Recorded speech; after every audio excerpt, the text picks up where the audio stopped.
All right, good morning. Today, chapter 25 is going to be quick. It's hot, summer's on its way.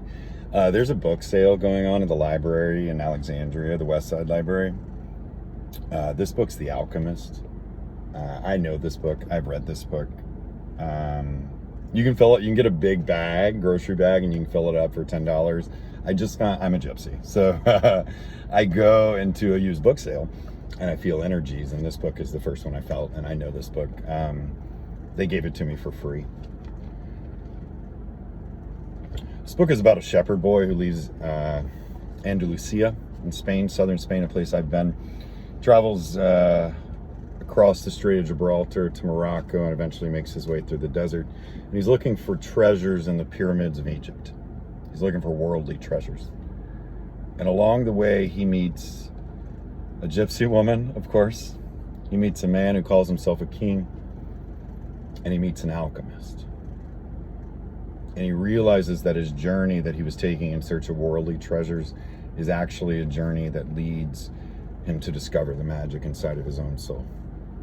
And the alchemy is in our life, is our ability to take love and magic inside of our own souls, find it, cultivate it, grow it, and share it. And as we turn the contents of our own soul into magic for the world, we become the alchemist. Today is a quick love letter to cannabis and outdoor cannabis. And inside of this journal is where all the notes in my book are. And outside of that, it's little notes on the magical things that have happened to me along my way. But more than anything, it is Paula Lauerman quotes to live by. And I started a journey 8 years ago. I left for Denver, Colorado 8 years ago today, leaving Tucson in law school. And I had given up a six-figure salary, and I was looking for worldly treasures. And yet, like the alchemist, I didn't find the worldly treasures as much as I found the treasures inside of my own soul. And I've only been doing this journey for 8 years, and I'm going to be on it for the rest of my life. When I got to Paula and Tom's, I found a slice of heaven on earth I didn't know I'd ever find. And Tom had grown under a deregulated medical marijuana system in Washington for a long time. He'd grown his 99 plants that you stay under 100 so the federal government didn't mess with you. And they grow them in greenhouses and in the sunlight. And Paula is an alchemist of sorts and can make the most beautiful natural medicines in all the world. Tom would bring his goods to a farmer's market of sorts, a cannabis farmer's market in Washington, and everyone loved Farmer Tom's $100 ounces. That's for sure.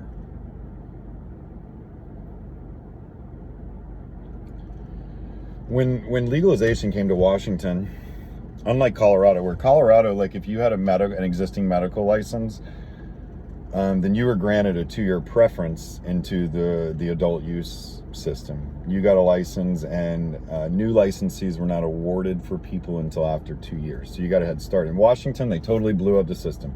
There weren't quote unquote state issued medical licenses. So the state felt like they owed nothing to those people. And a lot of people like Farmer Tom, who provided medicine for a long time to that state, got pushed out of that market. So Farmer Tom only grows a few plants, the plants he needs for his family for the year. And the other day, I got some of the most beautiful sun-grown medicine I'd ever seen from Oregon, dropped on me for free, and I gave it away. And Tom and Paula produced some of the most, and Dwayne and Christy produced some of the most beautiful sun-grown cannabis in the world. And here are the things Paula says that are true. And like, I know some of you work in cannabis. I know you grow indoors. I know you grow beautiful medicine, but these things are true and cannot be argued with. There are two things that cannot be replaced. You cannot replace the sun, and you cannot replace time.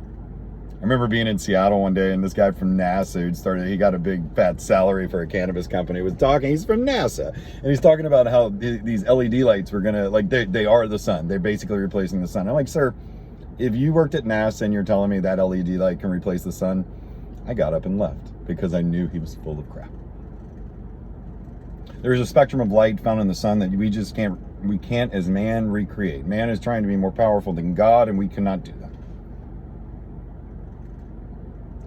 And the cannabinoid profiles, THC and CBD, but all the smaller ones, the CBC and the CBG and the CBN and all the other ones, they only fully develop with actual sunlight and with time. And that goes for the terpenes and the flavors as well. So like if you smoked lower THC farm bud, outdoor greenhouse bud, and you're like, the flavors in that thing are the best I've ever tasted, it may not blow me away like some of the indoor cannabis does, but the flavors are on point. That's because the sun and time allowed them to develop. It's more natural. I got a lot of people that grow indoors too. And people like Danielle Rosellison, you're my favorite indoor grower in the world, and I know you grow good medicine. And I know if you had the resources, or if you did it all over again, you might buy a farm in eastern Washington and grow in the sun. Because you could grow cheaper, and in ways, you could grow better medicine. You may say that you've looked at indoor flowers, and they're some of the prettiest flowers you've ever seen. They're all nugged and densed up, and they're all crystally and shiny. And yet to know that they are steroided in ways, because it's very likely because of profit motives that those growers did not allow their plants to sleep. And look, God and the Mother Earth and the cannabis plant have figured out that evolutionary trick over millions and millions of years. She does not need our help. Not that much. And so right now in the legal markets, people buy based on price and THC percentage, and that soon will go away because it is just not the best buying metric. And even though it may be lower THC, a plant grown in the sun is going to have been given the opportunity to sleep pretty close to the natural cycle she deserves. And she's going to be grown in the sun. She's going to be more powerful in natural medicine. She's going to be better for your soul and better for your body.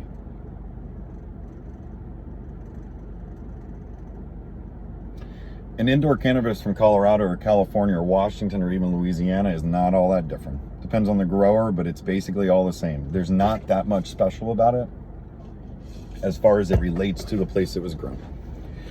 But in 10 or 20 years, when federal decrim comes and there are cannabis shops that look like wine shops with a bunch of sections, I'm telling you, Alaska and British Columbia and California and Washington and Oregon and Hawaii and a few other places, the Midwest will have some places, the Southeast will have some places, but those states will be cannabis breadbaskets for the world. Because like you can only grow Maui Wowie in Maui, and you can only grow Kauai Electric in Kauai. And that OG you find in cannabis does not mean original gangster, it means ocean grown. And so you'll find a lot of OGs along the Pacific Northwest, especially the northern Pacific Northwest. Terroir is what that is called. Terroir, just like champagne can only be grown really in Champagne, France. Terroir, the air, the water, the soil, the other elements that are found in those things are what makes cannabis grown in a specific place outside different from cannabis grown in a specific place outside somewhere else.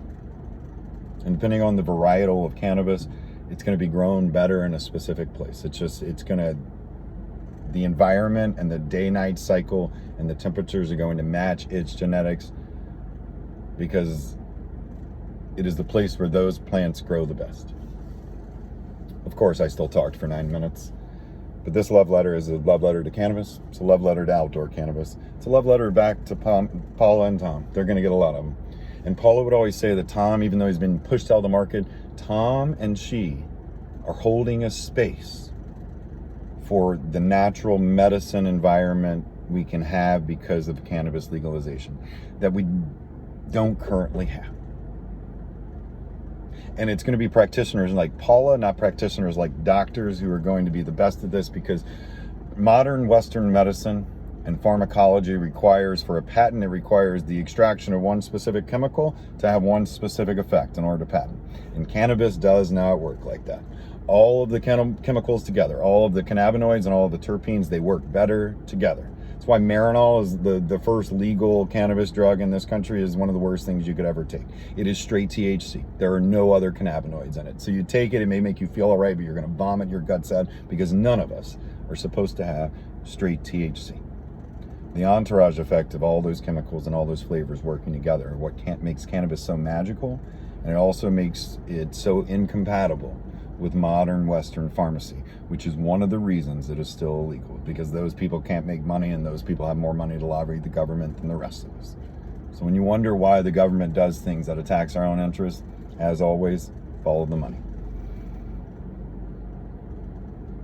I got more stories for this week, and they're about to get deep and heavy. So I gave a love letter to outdoor cannabis and the sunshine. And the theme song for today is Joan Osborne's What If God Was One of Us? No, I'm sorry, What If God Smoked Cannabis? Right, Dwayne? All right. See you later. I hope all your dreams come true.